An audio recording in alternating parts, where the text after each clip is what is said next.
What's going on, YouTube? Happy Tuesday.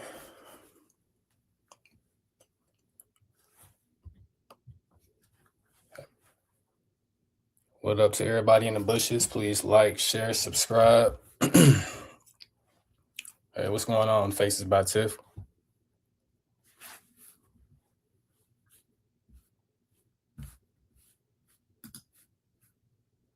We're not going to be here long, guys. This is probably going to be about half hour, 45 minutes, maybe an hour.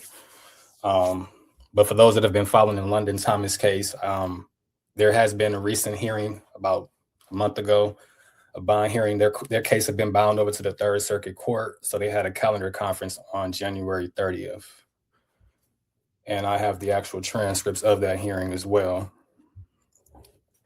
So we're about to get into that. Happy Tuesday, Sanaya. Welcome in, Karen.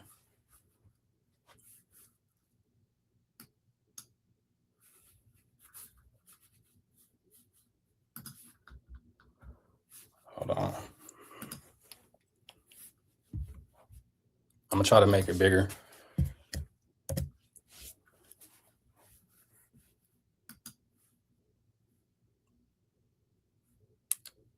Is that good for everybody? Can I get a 1 if it is? Or should I make it one size up?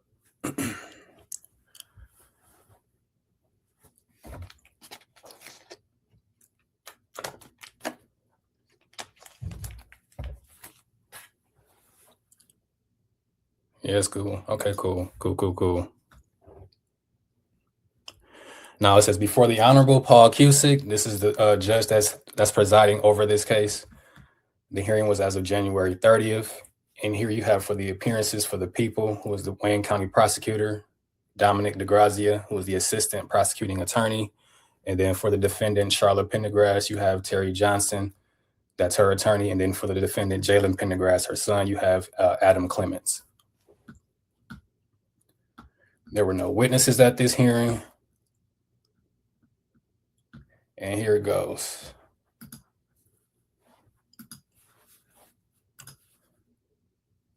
It says the clerk calling case numbers 26-00546-01-FC, People of the State of Michigan versus Charlotte Pendergrass, and calling case number 26-0000546-02-FC, People of the State of Michigan versus Jalen Pendergrass. Both matters are scheduled for arraignment on the information. Appearances, please. Mr. DeGrazia introduces himself as Dominic DeGrazia on behalf of the people.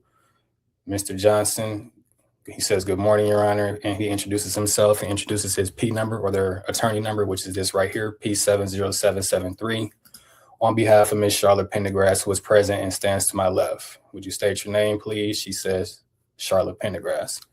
And then you have the other attorney, Mr. Clements. May it please the court. My name is Adam Clements. My P number is 77233. Appearing on behalf of the defendant, sir, state your name for the record, and he introduces himself as Jalen Pendergrass. So here we have his attorney, Mr. Clements. Good morning, Judge, the court. Good morning, everyone. As to the AOI for Ms. Charlotte Pendergrass, and that would be arraignment on information, what they're referring to. Mr. Johnson says, Your Honor, as relates to the AOI, my client would like to waive the formal reading of the information and enter a plea. Ask the court to enter a plea of not guilty on her behalf of all counts. The court says a plea of not guilty will be entered. And with regards to Mr. Jalen Pendergrass, Mr. Clements asks, as relates to Mr. Pendergrass, Judge, we waive the formal reading. I ask that he be able to stand mute and a plea of not guilty to be entered on his behalf. So they're both still pleading not guilty. And it goes to say, I would highlight, though, Judge, that there are some changes to the information from the original charge. We acknowledge those. The court says, okay. Mr. Clemens says they were amended based upon the conclusion of right here, some information has been redacted, so I don't even know what it is. Let me pause real quick. Look at the chat. Hey, what's going on, Becoming Key? Y'all hit that like button. For those that's just entering or just in the bushes, these are the London Thomas transcripts from the not bond hearing. Well, it was a bond hearing on January 30th. A calendar conference pretty much in / a bond hearing for both of these defendants. So these are the transcripts for that. But as I was saying, redacted some information from the court, so I'm not sure what that is, unfortunately. But then the court says plea of not guilty will be entered. Has that amended information been filed? Mr. DeGrazia says, Judge, this is actually something I wanted to discuss. So this is the prosecutor right here. So at the preliminary exam, charges of felony murder and first-degree murder were added. They were originally charged with second degree, and we know that from the preliminary. Now, I spoke with defense counsels about this to avoid what happened on another case of mine. The issue of the second-degree murder and how jeopardy attaches under certain circumstances is something that I want to avoid. So one option before I file the amended information is that I could keep the second degree as essentially a count 3 because it's a lesser included offense of felony murder and first degree murder. Or we could keep second degree off of the information, but put the second degree option as essentially a third option on the verdict form, if that makes sense. And the court says, I think I'm familiar with this case you're referring to, and issues based on a Supreme case. And they redact that information. Supreme Court case, correct? Mr. DeGrazia says, right. So my follow-up is if you were fine with that option, just essentially putting second degree as a separate option on the verdict form, then I would just file an amended information with the felony murder and first degree murder. And the court asks, what's the defense's view of that? I mean, just procedurally, I guess, obviously any motions, any that may be filed on those issues, I'll certainly be happy to hear. But anything from the defense, he asks. Mr. Clemens says, I think that for my client really would only be appropriate to the extent that, I think what I suggested to Mr. DeGrazia is just we enumerate all three. First degree guilty or not guilty, felony murder, guilty or not guilty, and then second degree murder, guilty or not guilty. So I'm gonna stop right here. What they're trying to propose is that not only will they get them on the first degree murder, but also felony murder, but they're also adding second degree murder as a third option. So they're trying to get the second degree added as well. It's like, wow. Never seen that before. It goes to read, I'm conceding the issue of the felony murder because there were proofs that there were proofs put on that my client was alleged to have participated in a binding of the decedent's hands. The court says, okay.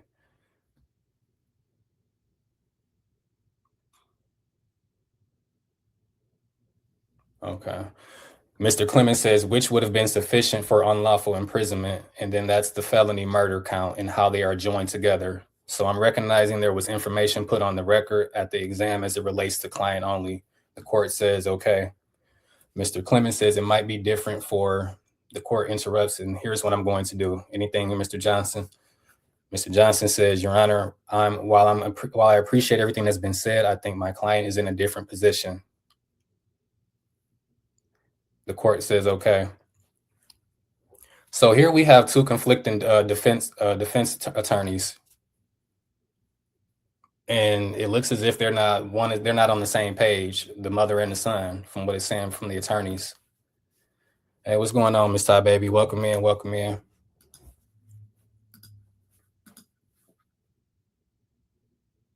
Yeah, so we have a dispute between the defendants so far, between the mother and the son. And Mr. Johnson says, I think we'll probably, through the filing of motions and things, some of these things could get resolved, but as of just for now, or just for right now today, prior to those motions being filed, I understand Mr. DeGrazia's position and I'll leave it to the court's discretion. The court says, okay, the prosecution is going to be able to file the information and that information will be accepted. If I have to deal with this later during a motion hearing, I will, okay? For my verdict form, I'm conceding, okay? So it looks as if the defense counsel is agreeing to the second degree added as a third option to this case. Mr. Clemens says we're already both requesting that we get separate juries. So here's where we get the information in the transcript. So here's where it gets kind of weird. So it's two co-defendants, one courtroom, but they're requesting to have two separate juries. There's going to be two juries in the courtroom at the same time for two defendants. Mr. Johnson says yes. The court says, however, Mr. DeGrazia files the amended information will be acceptable to this court If there's any objections to that, we can deal with that at final conference in the motion. Mr. Clemens says, yes, Your Honor. Mr. Johnson says, thank you, Your Honor. And the court says, all right, thank you. Anything we're going to get a trial date, anything before we do that needs to be placed. Why don't we get a trial date right now? Was a statement made by either defendant that would require potentially 2 juries? And Mr. DeGrazia says, yes, Your Honor. So what they're saying is that they need 2 juries because the defendants has made a statement against one another, and it looks as if they're trying to pretty much point the finger, I want to say. Sanaya says, I've never seen 2 juries. Yeah, I haven't either. And they just, I've been doing my homework or research on it as well too. It's not unheard of, but they referenced the case in the they use the case as a precedent in the actual transcript, but they blanked it out or redacted that case. But I believe I was able to find that case as well too, so I can give more information on what they're referring to and why would they use that one in this particular case.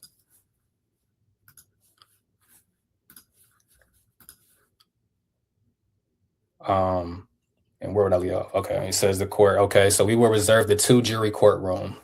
So they have a courtroom specialized just for 2 juries. Is there anything else with regards to scheduling? Do both parties agree that we can have 1 trial with 2 juries at the same time? And this is the court. This is the judge asking both defense attorneys, do they have, are they okay with the 2 jury trial pretty much? Mr. Clemens says, oh yes, that was going to be my request. I was going to file a motion on it. So they were already seeking to have 2 juries instead of 1. And I believe it's due to the conflicting statements made by each of the co-defendants. Mr. DeGrazia says, the only thought I had with regard to scheduling, Your Honor, I think that there are some pretty significant pretrial evidentiary rulings that the court is going to have to make regarding hearsay and potentially confrontation clause. Yeah, just what I thought. I'm just asking, and the court's ruling may have an effect on what our plea offers are and that sort of thing. So we already know from what they're saying, there's going to be a plea deal coming soon. We just don't know what that offer is. I'm just requesting if we can have a little more time to file motions and then have court dates after that to make a plea offer and decide on a plea offer, that sort of thing. Wow. The court says, absolutely. It's not going to be easy to get a trial date. I know all 3 of you are busy. We'll do our best here. First of all, how long do we think the trial is going to be? Jury selection will obviously be 2 days by and large because of the 2 juries. So they're anticipating a 2-day jury selection for the trial. Mr. DeGrazia says, I think at least a week and a half, potentially 2 weeks. And Mr. Johnson says, I would agree with that, Your Honor. So the prosecution and the defense are both agreeing that the trial is going to last about 2 weeks. And Mr. Clemens says, I'll yield. I mean, I move pretty quick. So the court says, okay, June 8th, are we able to do it? And June 8th is the start of the trial date as well. Mr. DeGrazia says, that's good for me, Your Honor. Mr. Johnson agrees as well. So the defense is pretty much stamping that June 8th will be a good day for the trial. Do you think it is a good chance we will have this done in 2 weeks? Mr. Clemens says, yes. And that was the judge asking that, by the way. The judge says, I'm concerned if it goes into a 3rd week. That's just a concern for the court scheduling. Pretty confident the next Friday is Juneteenth. We won't be here then. It's going to be 9 full days. You think most likely I can't hold anybody to it. These are just predictions. Most likely we will be done, at least for the proofs and everything. And Mr. DeGrazia, who is the prosecutor, says, I think so, yeah. Mr. Johnson says, I think there's a good chance, Your Honor. The court says, all right, thank you, everyone. I know you said yes, Mr. Clemens. I'll get a final conference. So we've got a final conference as well coming up in April. There was a preliminary examination in this case. Will there be a need for hearing, you think, or just oral argument on the motions? From my end, Mr. DeGrazia says, I think it would be just oral arguments. I'm not sure what they're planning.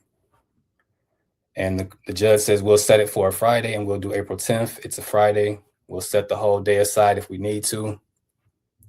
The prosecutor says that day is fine with me, Your Honor. And the defense says, I have something, but it can be juggled around. I may have to make a phone call if need be. The judge says, thank you. And the defense says, can we go to the following week? I have a murder trial in Oakland, and unlike Wayne, we don't get to go every day. The trial starts on April 6th, and it will take the whole week. The judge says, I understand, we can do April 17th work. And they agree, yes, April 17th does work. So we have a final conference on April 17th as well before the actual trial start. I believe at that time we'll know more about the plea offers, how many witnesses, any other motions that they need to discuss as well at that time too, if it's even going to go to trial. Because it may not if they're talking about a anticipated plea already.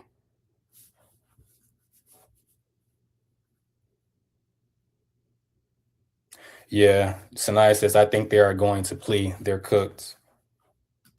Yep.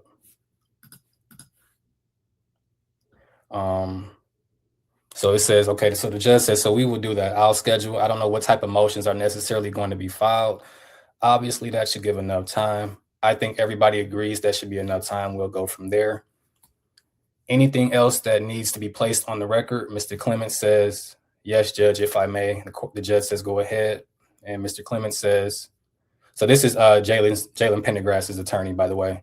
So at the initial arraignment in this particular case, I indicated that I did not feel that guilt was evident or that the presumption was great for Mr. Pendergrass. My client has no criminal record. I'm asking that we have a bail review on his behalf. His bond is currently set at remand. At the conclusion of the exam, there was no factual finding by the district court as it relates to the likelihood of conviction.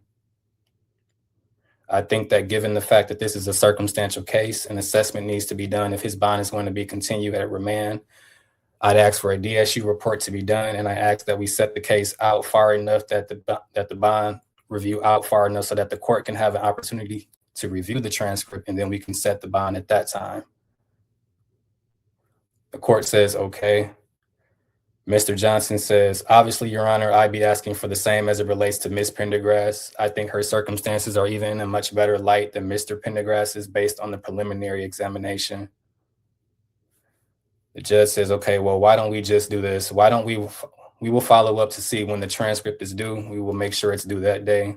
If there's any issues, please bring it to the court's attention. Once we get it, if you want to,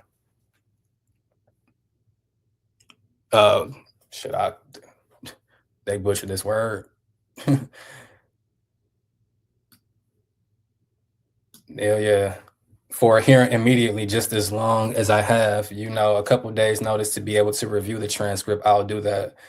Mr. Clemens says, does the court want the DSU assessment? The court says, or the judge says, yes, I do. We'll refer to the DSU as well. Mr. Clemens says they're not going to do it unless we have a next action date. So the judge says, okay, we'll put a next action date on there. Mr. Clemens says, okay. And the judge says 6 weeks, right, for the transcripts. We can do March 13th. Does that work? So at this time, this was January 30th. So they're pretty much saying that they're going to, I think, reconvene on March 13th as well, too, before the April 17th as well. And Mr. Clemens says yes. Mr. DeGrazia says that's fine. Mr. Johnson says March 13th is fine. That's 313 day. The judge says, okay, thank you. Anything else? Mr. Johnson says not on behalf of Ms. Pendergrass. And Mr. DeGrazia says no. And Mr. Clemens says thank you. So that concludes this calendar conference. It's kind of awkward how they're just both trying to, review their bond as well. Like they're innocent and they're not.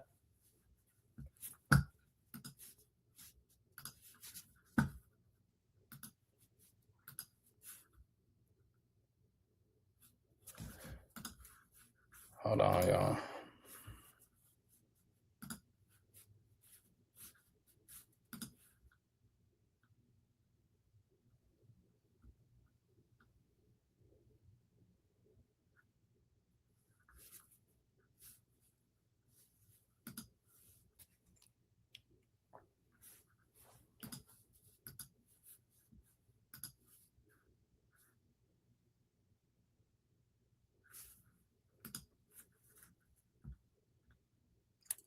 Bear with me 1 second.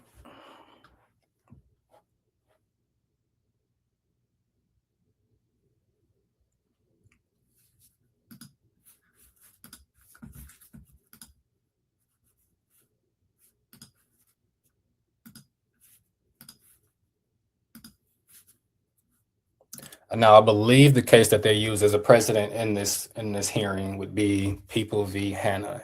It was a 1994 case. It was a Michigan Supreme Court case, by the way. So that's how I believe that that's the one that they're referring to. I can't confirm that, but that would be the only case that comes up in the state of Michigan where there's ever been two juries at the same time.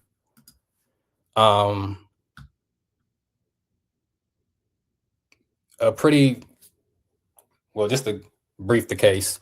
The facts was that there were a defendant and his brother. They were charged with delivery of cocaine and possession of about 650 grams of cocaine. And the police searched their home and found the drugs there in a safe.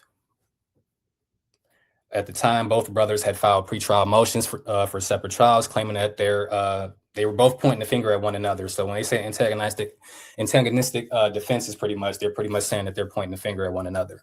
Sorry. So the trial court, they denied that type of that motion. They didn't believe it was any reason to have a severance of the trial. Both were convicted. They both received a lengthy sentence. They did try to appeal based on the fact that they believed that having two trials, or having two juries, was pretty much not fair. But two juries at a trial is pretty much at the court's discretion. So it's up to the judge, and it's not uncalled or unheard of.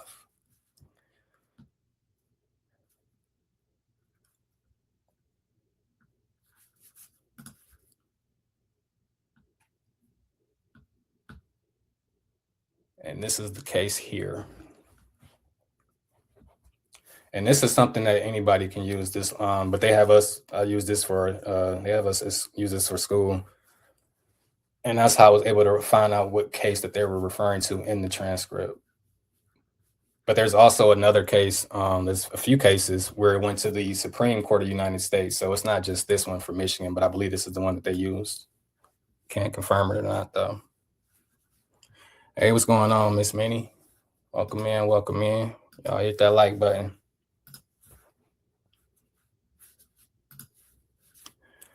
And to what Sanaya said, I think them pointing the finger at one another and their defense strategies are conflicting with one another. I think they are going to plea as well. And the purpose of having two juries is to pretty much have a safeguard. They pretty much want both defendants to be tried fairly. So it was pretty much in benefit for the prosecution to have two juries, but the defense also wanted it because they were pretty much pointing the finger at one another. Blame shifting, pretty much pointing the finger.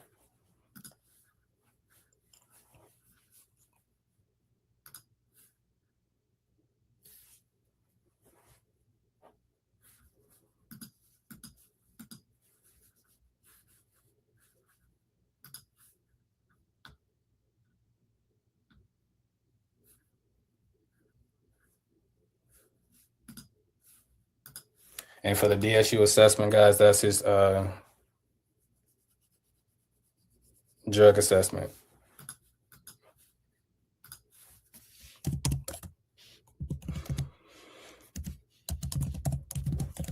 Hold on.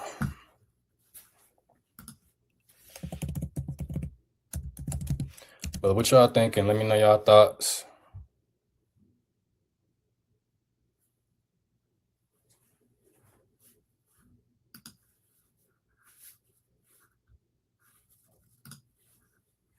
Hey, what's going on, Nicole? What's going on? What's going on? I can stop sharing this now.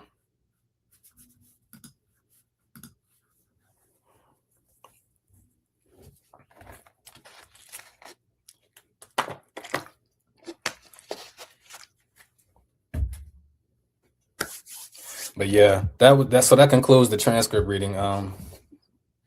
We will know more, I guess, either by March 13th or April 17th. That is the final conference. They have not added the actual March 13th calendar conference yet, because I just checked the matter of fact, let me check it again. Wow, I got y'all with me.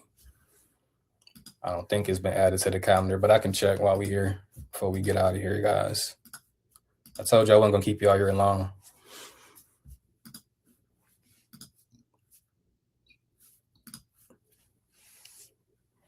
I'm kind of annoyed that the mother was trying to point the finger though, because she's the one who gave the instruction to begin with. And it's like I'm curious to know what defense strategy you have.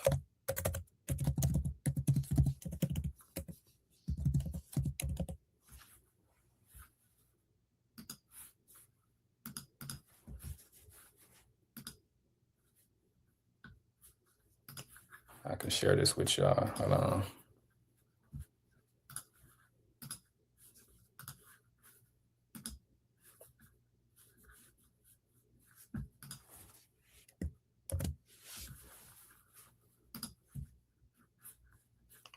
All right, here we go. So I don't think that they haven't added anything for March.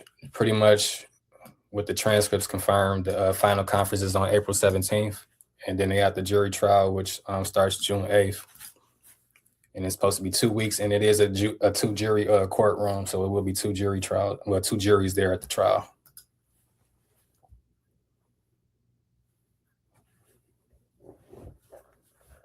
So nice that all parties equally guilty with a commission of crime. Absolutely.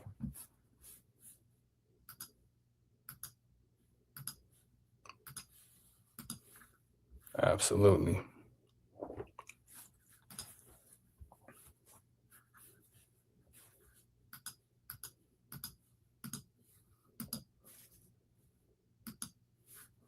Yeah, but just my 2 cents. I don't think it's gonna go to trial. They may plea out, but that's just my opinion. That's not a fact. But that's just what I think. But that's all I got for you guys. I'm gonna bring you with the next update, April 17th, when they got the next calendar conference, and then I'll get those transcripts for you guys as well. Keep you guys updated on what's what, if they're going to trial or not. But I appreciate everybody that's been here. If you're in the bushes as well, appreciate you guys. Don't forget to like, share, subscribe, comment, and you guys have a good night, and y'all be safe. Peace.